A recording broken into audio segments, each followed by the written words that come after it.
Love mused. Not necessarily. A beastie never truly dies. Not as long as you humans remember it. Never die? Sam would have to question Love more deeply about that sometime in the near future. For now, all Sam could do was double over in pain and try not to fall face first into the flaming mass that was once Orange Eyes. Come on in, Sam. We have a lot of work to do. The night's not over yet, Love said, turning his attention to the Crosswick monster. The sigil carved into the beastie's forehead glowed no more, and its milky white eyes were slowly regaining their color and sharpness. Sam navigated his way around the still-burning beastie and reached the door leading to the base of the castle. Sam could have sworn he heard Love mutter the words, "I release you from your contract, old friend," before he slammed the oaken door shut with a final thud. By Sam's guess, an hour had passed since they defeated Orange Eyes and the Crosswick monster in the marsh. Sam was once again resting on the divan, his fresh wounds wrapped in ice-cold bandages, dripping with Love's saliva. No, Sam would never get used to this remedy, no matter how effective it was. Love was rummaging around the room, picking up spectacular and no doubt magical items that Sam didn't even remotely recognize, and putting them into a big pile on the floor between Sam and the fireplace. Love was ignoring Sam's most recent question. But why do we even have to leave tonight? Didn't we just kick ass? Aren't we safe here? Sam repeated, remembering the spirit storm raging outside the castle walls. Safe? Love half laughed, half croaked. No, boy, we are not safe in the slightest. Whatever or whoever sent those beasties will be here by sunrise. Sam wasn't convinced. Okay, Sam began. But then, what about all your things? I thought this is the junk that they were after in the first place. Are we just going to leave it? Love stopped in his tracks with a huff. Not junk, and of course we aren't going to leave it. Hoisting a large wooden box with handles each shaped like a bundle of grapes onto the end of the divan, Love continued. We are taking everything with us. Were you ever taught how to contract an artifact? Contract an artifact? Sam asked himself with a laugh. I don't even know how to contract a beastie without it being completely by accident. Possibly reading Sam's mind, Love continued. It's a bit more complicated than contracting a beastie, because most objects don't have aura signatures. Those that do, we call artifacts. Take this old box, for example. I won't spoil the surprise, but in a week's time you're going to hate this box. Love gave out a light-hearted chuckle that sent chills down Sam's spine. We can actually contract it into the pages of any old spellbook. Love brought his staff down onto the marble floor with a light thwack, and a water-blue spellbook emerged from a distant bookcase and fluttered into Love's outstretched hand. It was decorated with a silver inlay in the shape of water lilies and shimmering dragonflies. So Love did have a spellbook, although he apparently didn't need to use it very often, even in battle. Just how powerful is he? Sam wondered. Opening it, Love flipped through his spellbook until he landed on an empty page. Placing one slimy hand on the page and his other on the wooden box, Love closed his eyes in concentration. To Sam's astonishment, the wooden box started to become transparent. As it became less and less solid, its form appeared drawn in silver ink on the previously empty page. After just a few seconds, the wooden box had entirely disappeared. Despite himself, Sam was gawking. Ah! Love exclaimed.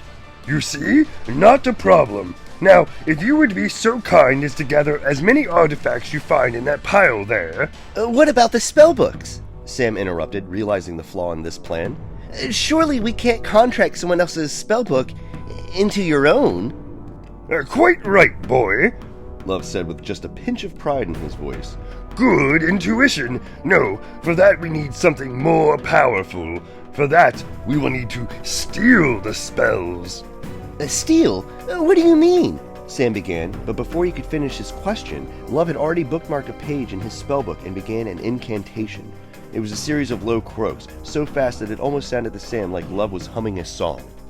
The spellbooks that had fallen to the castle floor during the assault, and the few that remained on the bookshelves, immediately began to rustle as though they were waking up after a long night's sleep. Then, one by one, they sprang to life and flapped their way over to the divan. Stopping just short of hitting their heads, the spellbook circled above Love and Sam and began shooting what Sam could only imagine were spells from their pages. Each spell from the whirlwind of the spellbooks above them varied in size and color. They slammed into Love's open spellbook, each one leaving a unique, shining imprint on the page.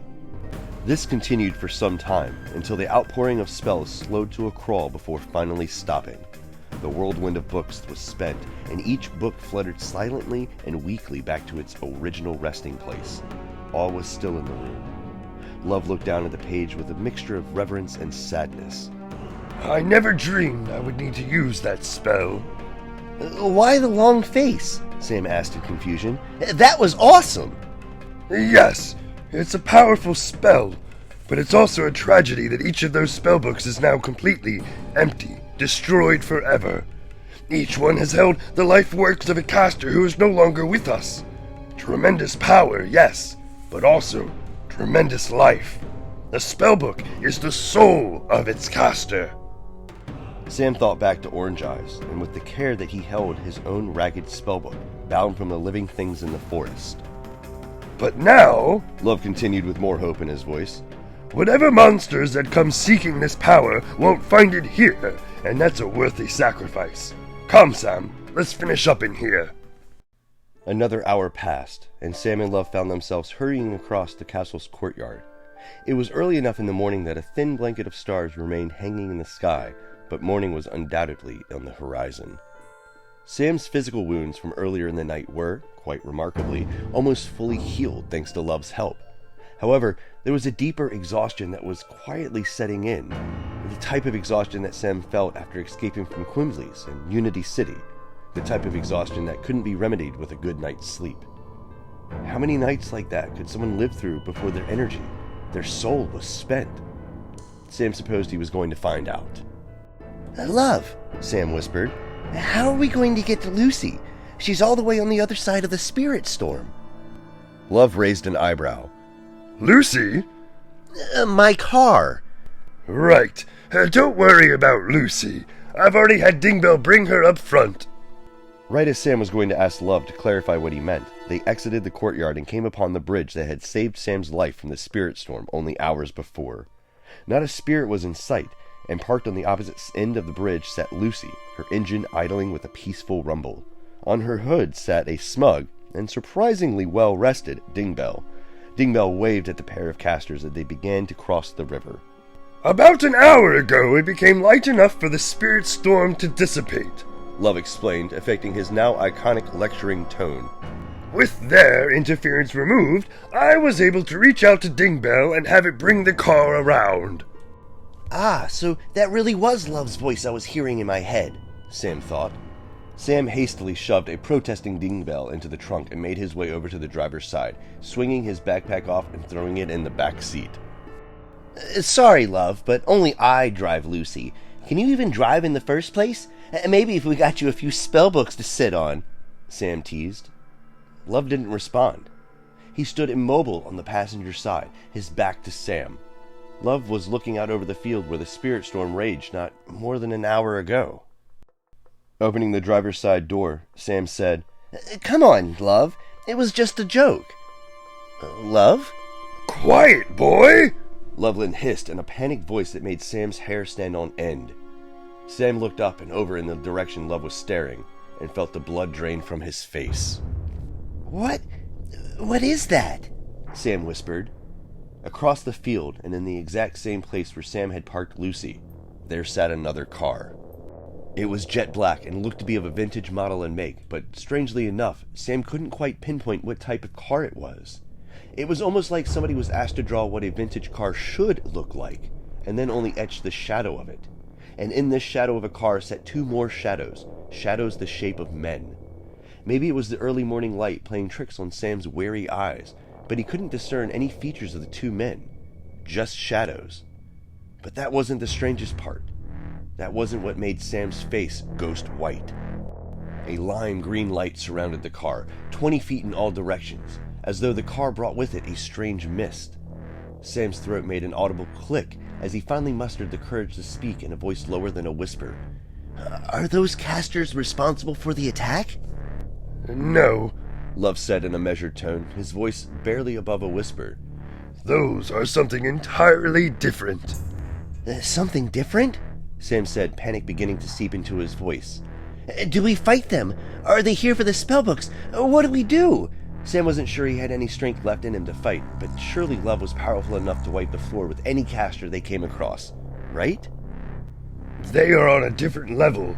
If I were to go toe-to-toe with them as I am right now, we would likely kill each other. Love stated matter-of-factly, never once taking his eyes off the strange car. Caster strong enough to scare even Love? Just what were they up against? So what the hell do we do? Sam squeaked, now in full panic mode despite his efforts to hide his fear. We run. The mid-morning sun baked the asphalt of Loveland Madero Road, creating an uncharacteristic heat following one of the coldest fall nights on record. Sam's plan was to drive Lucy on the back roads along Little Miami River on the outskirts of Cincinnati until they hit the Ohio River. From there, they could ride along the Ohio River Scenic Byway all the way back to Point Pleasant. The strange car never moved to follow them, and after an hour on the road, the whole strange encounter seemed almost like a dream to Sam. Love spoke, making Sam jump up a little in his seat. He had almost forgotten the frog was sitting next to him. We have to be careful in these outskirts. Cincinnati must be a dead city by now. How else can a spirit storm of that size be explained? Sam did think it was odd that Cincinnati, the closest city to Loveland Castle, didn't send its caster militia to investigate Mothman's appearance. Earlier that morning, Sam fiddled with Lucy's radio dials, but was only met with static. No matter, Sam had other things on his mind. Why? Sam questioned. Why are you helping me? Do you want me to drop you off at the nearest gas station or something? Love, who was busy rummaging through Sam's backpack, looked at Sam from the corner of his eye. Sam, I'm afraid you're in this now. Keeping his eyes on the road, Sam grabbed his backpack out of Love's hands and threw it into the back seat. I already told you, I don't have any food in there. Look, I almost died multiple times last night in a fight that has nothing to do with me. It's all the same fight, boy. Love quietly interrupted. Ignoring this, Sam continued. The best I can do is drop you off somewhere and then continue on my way. I need to get back to Point Pleasant and find my friends. There's nothing there for you, and you know this, Love wanted to say, but he instead made an offer. Very well, but humor me for a moment. The way you are right now, you're liable to die from exposure. Love paused for dramatic effect before continuing. Allow me to train you. Give me 1 month to toughen you up so you don't perish the instant we part ways. From a breeze, or a slight cold, or a paper cut. I get it. Sam stared at the road ahead of him, contemplating this. He had planned to train along the way to Point Pleasant by himself regardless, but he had not considered the possibility that Love would mentor him. Sam wanted to become stronger. No, Sam needed to become stronger. A month was a long time, though. A lot could happen in a month. As long as I don't have to carry you on my back and do somersaults through a bog, Sam said, only half joking. What do you mean? Never mind, Sam chuckled, shaking his head. Then with a more serious tone, Why now? Why help out now, after so many years hiding in that castle? There was a long pause where Love said nothing and only looked out the window. I've rested long enough. Too long, in fact. The time has come for me to join the battle. The words Love spoke were soft, but there was steel behind them. Sam knew there was more to Love's story, but now was not the time to dig. He allowed for the silence between them to pass. It was a deep, comfortable silence, interrupted only once when several blue manta rays broke through the river's water to glide just above its surface. After several minutes, a thought occurred to Sam, causing him to break the spell. No, wait! Damn! What am I going to do about a spellbook? Don't I need a spellbook to begin my training? Love let out his amphibian laugh that sounded more like a croak than anything else and exclaimed, You have one! Looking over, Sam saw that Love was holding Im's red spellbook. He must have gotten it out of Sam's backpack when he was rummaging through it. That's Im's, Sam said, hesitating. I could never... Im's? Love cooed. Then, how do you explain this? Love turned the spellbook over so that its cover was facing Sam. Pressed deeply into the top center of the spellbook's crimson leather were 2 golden words: Sam Sinclair.